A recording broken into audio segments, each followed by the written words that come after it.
Good morning. My name is Prastudy, and I'm here to talk to you about Quisquis, which is a new design for an anonymous cryptocurrency.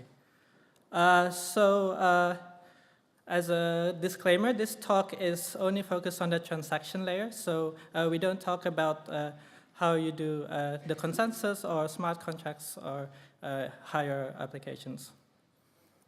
As a brief outline, I'm going to talk about how Bitcoin doesn't have anonymity, and also I'm going to talk about the existing cryptocurrencies that claim to have anonymity and their limitations. And then I'm going to talk about our basic solution. Basic here means that one public key equates to one coin.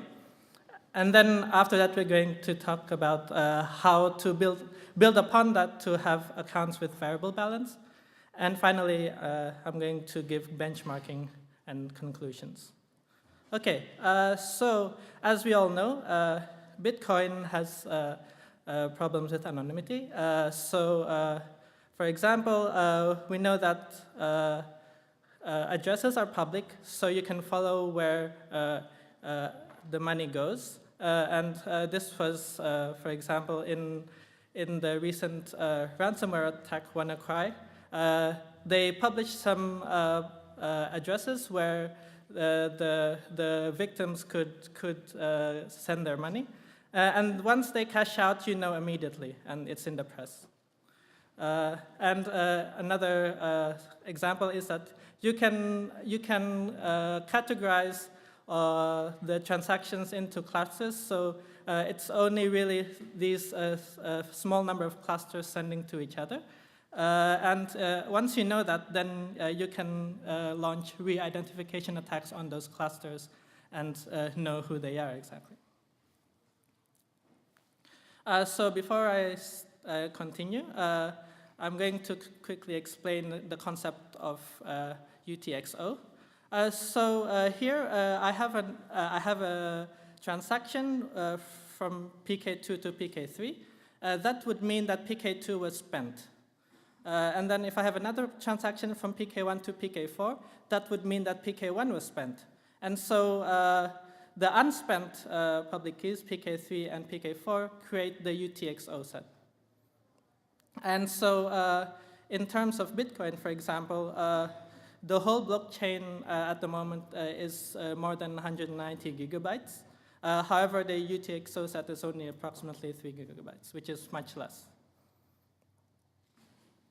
Okay, there are many existing alternatives for anonymous payments at the moment, and most notably there's Dash, Monero, and Zcash. But I must say that these are at the moment quite, I would say, mature technologies. But I'm a theoretician, so I'm here to talk about them in their abstract sense and not as them as a technology. So what are the technologies that they use? It's either tumblers, ring signatures, or snarks. And what type of questions do you need to ask of these technologies? The first is, do you need coordination between users? Can you have plausible deniability? Can you prove that you're anonymous? Do you need trust in any third parties? And what's the size of the UTXO? Okay, so first we have tumblers.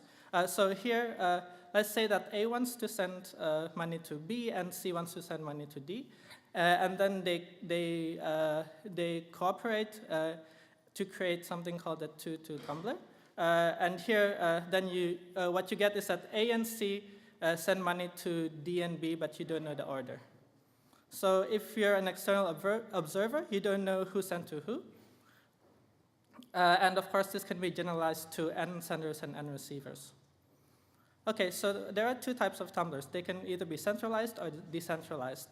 A centralized tumbler is easy in the sense that you just need to send your money to the central authority, and the central authority will send your money to the destination. But then you need to trust the central party. Whereas decentralized tumblers are hard. You need to find people who join together to do the decentralized protocol. But there are known ways to do this using, for example, MPC. On ring signatures, so a ring signature is a signature where there is a set of public keys, and you're signing on behalf of one of them, but without revealing who. You need indistinguishability, meaning that a signature for PK0 and a signature for PK1 is indistinguishable. And of course, here again, you can generalize this to n-public keys. So let's see if ring signatures have UTXO growth or not. So let's assume here that I have a transaction where either one of PK1 or PK2 sends to PK3. You don't know which one, so you don't know at this point if PK1 was spent. However, if you ever remove PK1 from the UTXO at any future time, then you can deduce that it was spent before that. So you can never erase PK1 from the UTXO, which means that with every transaction, the UTXO set grows. Does it satisfy anonymity? Well, here's a use case that contradicts that. Here's an example that contradicts that. So here you can see from the first two transactions that PK1 and PK2 were spent. You don't know the order. Maybe PK1 went first or maybe he went second, but you know that both were spent. So by the time the third transaction happens, you know that it couldn't have been PK1 who sent the money. It had to be PK3. So PK3 is revealed. Okay, the third technology I want to talk about is zero knowledge. So here, let's say that a prover, Peter, wants to prove a statement to a verifier, Victor. So this communication can go in multiple rounds until Victor either says accept or reject. So it has to satisfy three properties. First is completeness, which means that if both of them are honest, then Victor has to accept. And proof of knowledge means that if the prover, Peter, doesn't know the X, then Victor has to reject. And zero knowledge means that Victor learns nothing after this proof about the X. And so such interactive statements can be made non-interactive using either the CRS or the random oracle model.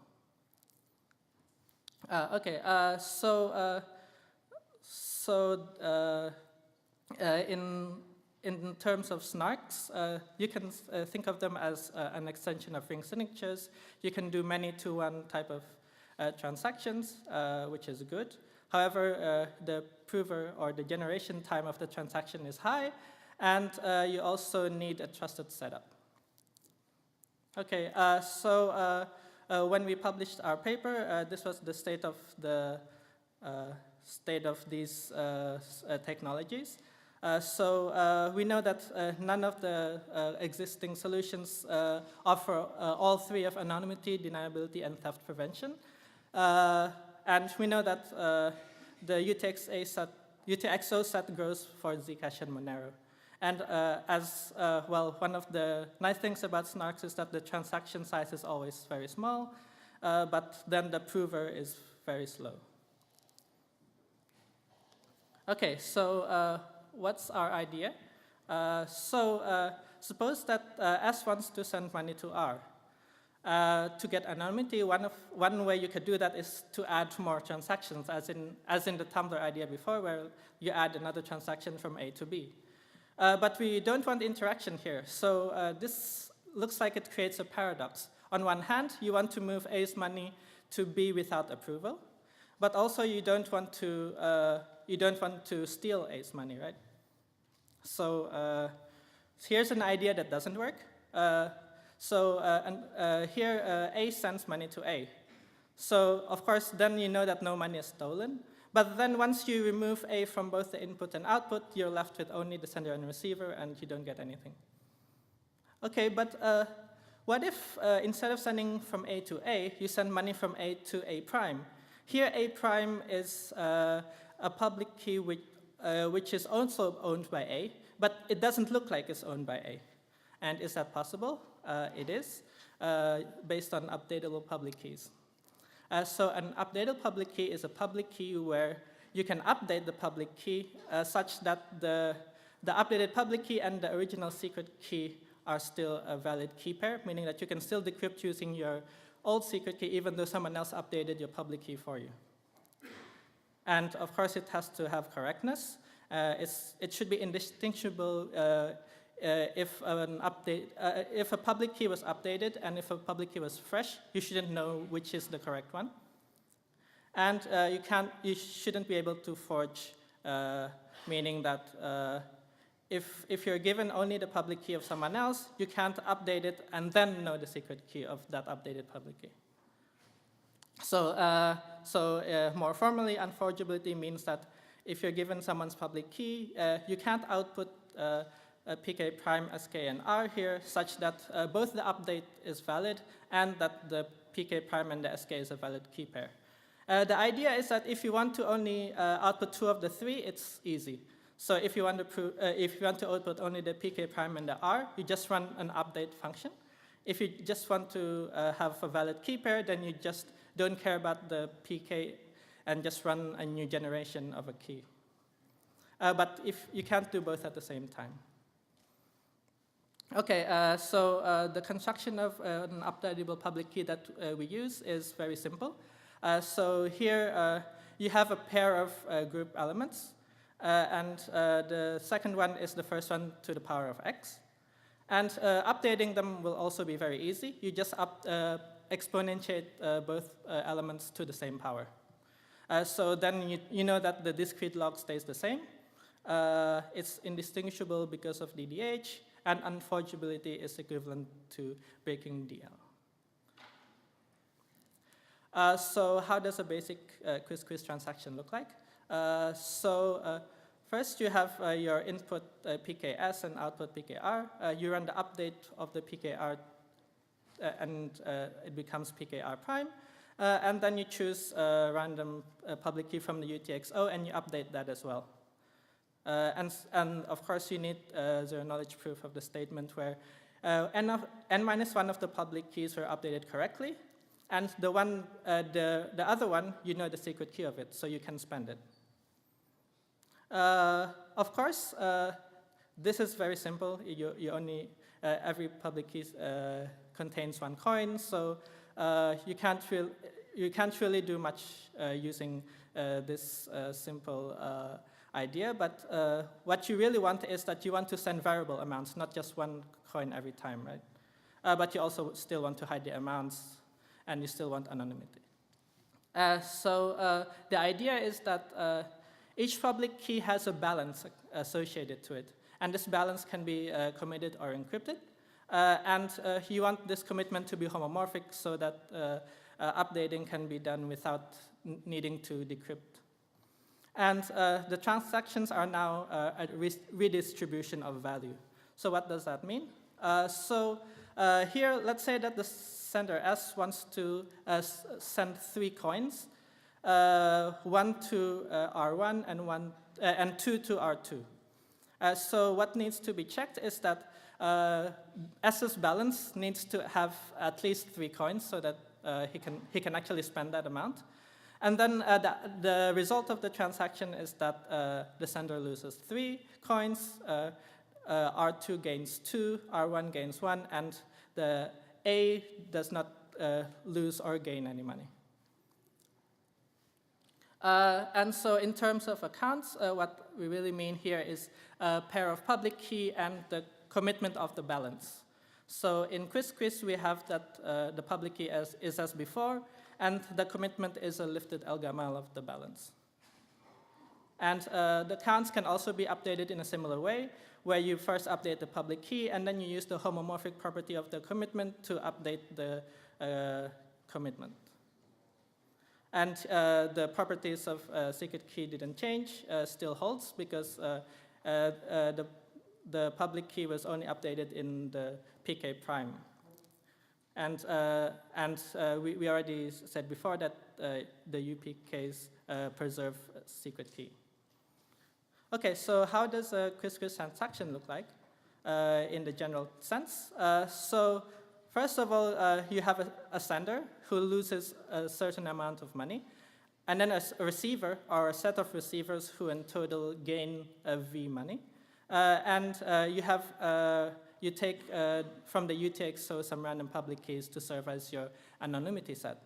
And so you do 3 types of updates. For the receivers, you gain, or you have a plus V update. For the sender, you lose money, so you have a minus V update. And for the anonymity set, you have a 0 update, so they don't change their balances. And then you need to, again, construct a zero-knowledge proof that everything was done correctly. So here, what does that mean? It means that the updates for everyone except the sender is with amounts that are non-negative. And for the sender itself, you prove that you know the secret key, and you prove that your balance is at least V.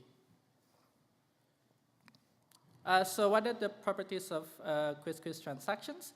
The UTXO set doesn't grow because everything that was in the input can be deleted after the transaction. So the only ones that count after that is the ones in the output. We have theft prevention because you can withdraw from your own account, but others only receive non-negative updates. And it also has anonymity because of the unlinkable property of the accounts. This was due to DDH before. You can't distinguish between updated accounts and fresh accounts. And the commitments will hide the values. And the zero-knowledge proofs contain shuffles which hide the relationship between the inputs and outputs.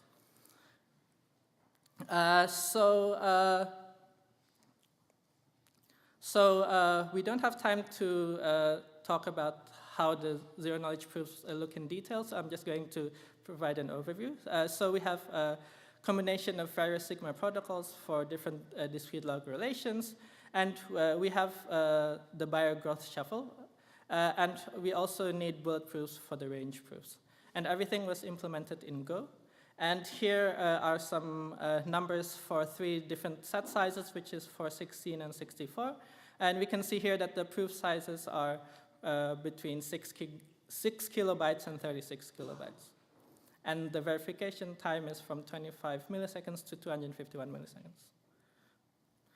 So how does it compare to the other options?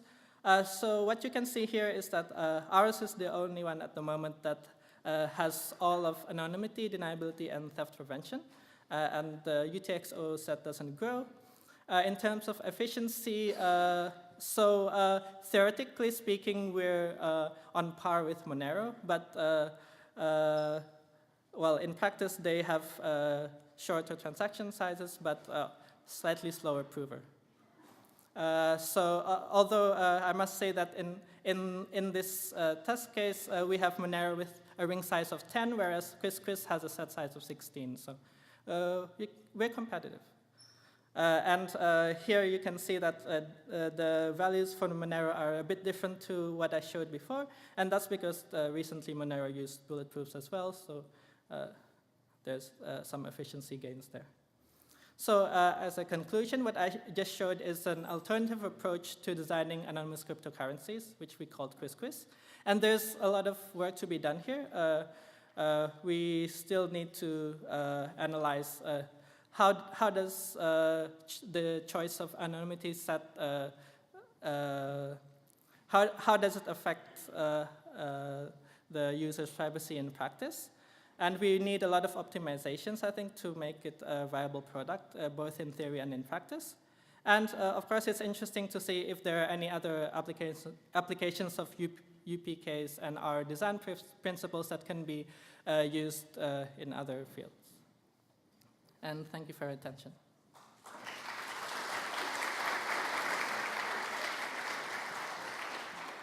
Great, thanks. And we have time for questions. Benedict has a question.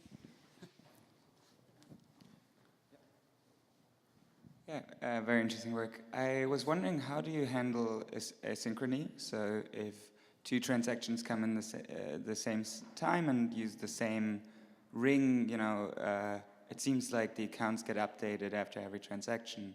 So is there any way that asynchrony can be handled when two transactions are issued with respect to the same state? Okay, that's a good question. It's one of the things that we're trying to do because at the moment what happens is that if two transactions use the same public key in their anonymity set, for example, then only one of them gets put into the blockchain, and the other one has to be redone again, which is not very nice. So we're still working on nice ways to handle that. So if you have any ideas, we're happy to listen. So I have a question about plausible deniability. Yeah. Like I am adding another output to hide the actual transaction, but this output has to belong to me because I need to know the blinding factor then for like to use the third blinding output. Is that correct? So the way we do it is that when you get your output, you don't know the randomness anymore, right? Because someone else updated your. But that's not a problem. As long as you know the secret key, then you can transform this into a different commitment using a different public key that you do know the randomness, and you can do the bulletproofs on this new public key. So that's not a problem. Yeah. thank you. So follow this question. Basically, is there any attack like a sender can just choose a user and try to update his key, public key, continuously? So this user will have a very long line of keys, right? And eventually he will lose track of those keys. Would that be a concern? Yes, that's a concern, and we haven't really thought of the best way to address that at the moment. Good question. Great. Any other questions? All right, fantastic. Thank you very much. Yeah.